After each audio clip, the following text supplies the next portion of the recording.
All right, no more messing around. Let's just get this show on the road. Let's get this video started. I was gonna go write down some notes of what I wanted to talk about, but that's not really my style. My style is to just wing it. So that's what I'm gonna do. Year 2020 was the year of winging it. And here I am in 2021 still doing the same thing. No, but seriously, you know, it's the first day of the year, January 1st, 2021. And what an epic year 2020 was. Let me tell you. It's been one of the most, probably the most influential year of my life. And that's because more things happened this year than, you know, more important things happened this year than probably the last 10 years or maybe my entire adult life. So many things happened. And I think I'll start this whole thing off by talking about the 100-day challenge I set out on 90 days ago. So there's 10 days left. The 100-day challenge was all about capacity. It was about finding my capacity meaning like my capacity for how much shit I can do in one day. How busy can I be? How productive could I be? That was the idea. And this idea spawned from listening to Jordan Peterson talk about efficient people. He's got this video out there somewhere where he says, you have no idea how efficient people can be. You have no idea. And that always kind of stuck with me. It's like, well, what does he mean? What does it mean to be an efficient person? The most efficient person I know is my grandma, Diane. Diane she is like a power producer. The second most productive person I know is my ex-girlfriend, Casey. Both her and my grandma Diane have this in common, and that is that they'll start the day with like a list and they'll just knock it out. Like wake up at 5 in the morning and just start knocking things off the list. And by the end of the day, they've done so many things, gone so many places, done so many errands, and done so many things for other people, like little things like doing laundry, washing dishes, getting somebody's taxes taken care of, doing the bookkeeping for somebody, picking up something for someone, going to work, you know, like just so much stuff. And I've always been the kind of person, well, especially when I was younger, that would be lucky to do one productive thing in a day. You know, I had so many like 0 days when I was younger, like 10 years ago. There would be literal days where I would wake up and I'd play video games and like eat, and that's it. Like that's all I would do. Nothing produced at all. I just consume. And so anyways, back to this challenge. I wanted to find out how much stuff I could do in a day. How much can I put on my plate before I get to the point where I'm just like, whoa, I can't do anymore. And around I think day 60 or 70, I started to get to that point where it was like, wow, you know, for the first 30 days or so, I kind of forgot about the challenge. I have a spreadsheet where I track things every day. Let's see, I have 25 things that I track every day. Like I score myself on my diet. I record how many minutes that I spent exercising and the intensity level of the exercise. I track when I go to bed, when I wake up, how I'm feeling when I wake up, energy, mood, and general sense of well-being. Like how does my body feel? How does my mind feel? What else? I track how many hours a day that I'm productive. That's like the key thing. My goal was to be productive for 12 hours a day. So that's just 12 hours a day producing. So that could be anything from making a healthy meal and eating it, to exercising, to working, to purposefully spending time with a loved one, like with the intention of, you know, strengthening our relationship or doing something for them. You know, basically 12 hours a day where I wanted to be productive. A good way to define productive is look at the opposite. What is not productive? Not productive is things like watching Netflix, playing video games, reading a novel,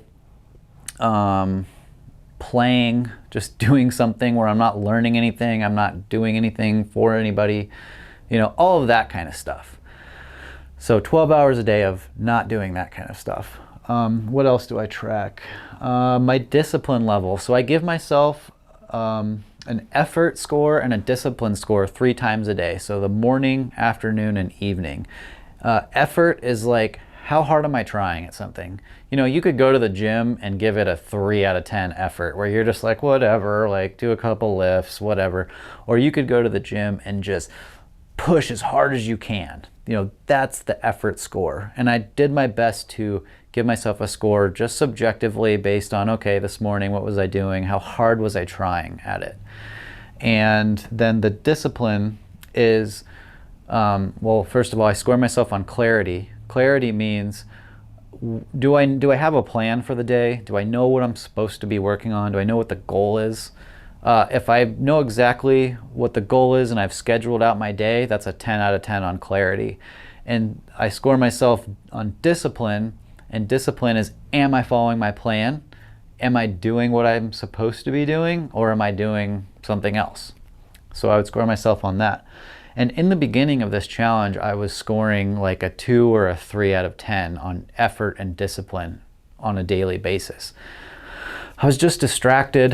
I wasn't trying that hard, and I just wasn't getting that much stuff done, which was the whole point of this. And so I would do this tracking every day. Every day at the end of the day, I would send a friend of mine my score.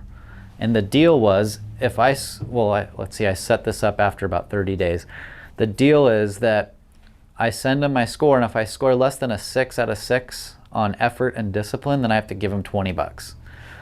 So since I started that, I have not scored under 6. I have scored 6 a couple times, but when I started this challenge for the first 30 or 40 days, I kind of forgot the point of it. I just filled out this tracking sheet every day, went about my business. And then after about 50 days, I was like, man, I'm doing a lot of stuff. And then I was like, oh yeah, the whole point of this was increasing my capacity, or at least figuring out what my capacity was.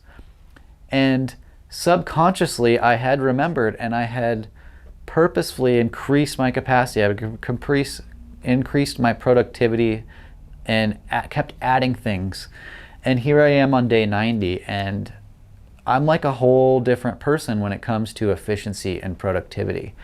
I do 10 times as much stuff as I was doing, and I'm nearing my capacity. You can't see it, but behind me I just wrote out my schedule, my daily routine for January and February. And it's a 14-hour routine. Starts at 4:30 in the morning, doing my morning breathing and that stuff, and going to the gym. And then I've got time blocked all the way till 6:30 at night. And that is the schedule that I have to follow if I want to achieve the goals that I've set out for myself. And that schedule is nearing my maximum capacity, at least at this point in time. I feel like to go over that limit would probably be a one-way ticket to burnout and no time flat. So here I am, day 90. I think I might just cut the 100 days short because I've reached my goal. I've found my capacity. I'm entering a new year, a new period of time. I feel like I can move on from that goal of finding my capacity and choose a new goal to pursue for the next few months outside of what I'm already doing. So what is your capacity? Like, do you know when you go about your day, are you knocking things off the list? Do you get to the end of your day and think, man, I couldn't have done any more than that? Chances are you're not. You probably get to your end of your day and can count on one hand the things you produced, and probably wasted at least half of your day. At least if you're anything like me, that's the case. So I challenge you just to ask yourself, what is my capacity? What am I capable of? And am I am I utilizing my capacity to its fullest right now, or do I have room to grow?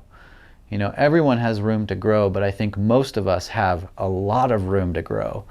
I bet most people only operate at 10% of their capacity. And it's an interesting thing that happens when you start to reach your capacity. Your confidence goes up, your stress level goes down, because when you know that you're doing everything you can, the anxiety goes away. You're not thinking, oh my God, like, should I do this? Should I do that? You can sleep easier at night knowing that you gave it your all. If things don't work out, it's not for lack of trying. So that's a pretty cool thing. So that was just the last 3 months of year 2020. 2020 was also a great year for relationships. I went to the Fastlane Summit in February and met hundreds of awesome people, a lot of whom I still keep in contact today. And there's 7 of us that started a mastermind, and we still do a video conference once every 2 weeks. We have every single 2 weeks since the summit. We've all grown tremendously over the last year, and it's really impressive to see we can track the progress, like in our Slack channel, where we've kind of kept all the records of everything, and every single person in the group has grown a lot, and it's like an exponential growth. It's like it's getting, the more we grow, the faster we grow. And I think that year 2021 is going to be a year that a few of us really break through to the next level, and that's really exciting. And I can't be more grateful for these relationships that have developed just from going to this event. It's truly amazing to go to an event with hundreds of people that all think very similarly to you in regards to success and business and producing and just being a person of high capacity. Is just such a great event, and I can't stress enough how important it is to have people in our lives that we have things in common with and that we can use as a source of consistency and stability, especially in times like this where everything's up in the air. There's no telling what's going to come down the pipeline in a month from now. There's no telling what kind of mandates are going to be enforced on us people, and how much the world is going to change, how much the rules of the game are changing right now. So having a source of consistency and stability is it's kind of like the light at the end of the tunnel for me right now. And I'm just so grateful to all of you. You know who you are. Thank you so much. I have so much love for you, and I appreciate you being in my life. And I hope that I provide as much value to you as you do to me, just by being around. So this is already getting kind of long, but I quickly want to touch on one of my goals this year, which is to read 40 books. I want to read 40 books this year. Totally doable. That's way less than 1 book per week, and it's going to be 10 books per quarter. So I'm going to do that. I'm going to do book reviews every time I finish a book. I'm going to talk about it. And I think that'll be a really fun activity to do on the side while I do all this more serious business type stuff. So it's 2021, guys. I hope you have some kick-ass goals for this year. And I hope you're able to look back on 2020 and see and find some things to be grateful for. You know, every day I talk about gratitude a lot, and throughout most of my life I wasn't that grateful for anything. But it wasn't until I started thinking about losing things that I started to be grateful. What's his name? Gary Vee said it really well. He said, like, think about your family, your wife, your kids, your husband, your parents, like getting in a car accident and dying on the way to pick you up from the airport or something like that. Like, that's a pretty hardcore thing to say or to think about. But it could happen. You know, that could happen to any of us. You never know what the day is going to bring. And that happens all the time. Every single day, people get lost in car accidents and all sorts of stuff. And when you think about that and you play that through your head, like that movie of that happening, it's hard to do. But when I do it, it brings tears to my eyes, and it really makes me so grateful that that didn't happen today. And it makes me super grateful to have everything in my life that I do, to have the people that I have in my life. And, you know, every day is a good day when everyone around me is healthy and alive and kicking and able to get to the next day. So despite all the crazy shit that happened in 2020, I'm super grateful that everything is still the way it is, because I'm well aware that it can change and go away. So I hope that you can look back on 2020 and see some awesome things, and looking forward into 2021, like, let's make this year the best one yet. Let's kick its ass. Let's hang it from a tree and beat it like a piñata. That's what I'm talking about. So have an awesome New Year's Day. Enjoy the hell out of it. Hopefully you get to spend it with friends and family. And I look forward to giving you more entertaining looks into my life on a semi-daily basis. Thanks for watching, and let's kick this year's ass.